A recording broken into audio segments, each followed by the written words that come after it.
would you teach the doctrine of propitiation different in a context like this, assuming it's a pretty white-collar community coming to this church building, versus if we went rural and these are farmers, blue-collar factory workers? So you're getting at kind of something like that. You would even gear language differently in those contexts. Yeah, here would be an example.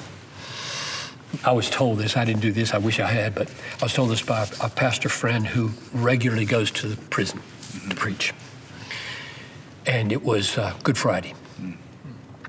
And I don't know how many he had in front of him, a few dozen probably. And he was preaching, and he wanted to get across what's going to happen tomorrow, Good Friday, what happened on the cross. And he got to a point where he said, okay, I want you to tell me this. Who killed Jesus? I said, Jews killed him.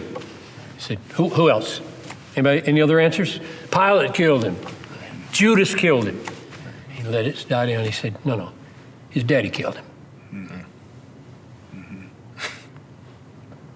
Pause. And then he had to explain. I mean, he had just said something horrible. Mm-hmm. Even the choice of words, right. Daddy. Right. Not, sovereign father. Right. But, And then he had to explain. And so you might not do that on a Sunday morning, or you might. Right. So yes, you would preach propitiation differently in different settings. Yeah. You would. Yeah. And if you're in a bunch of farmers who have been beyond high school and haven't had a history of preaching doctrinally, mm-hmm. you got a lot of work to do. Mm-hmm. And you can't start at the language level that a Bethlehem seminary graduate would be at home in.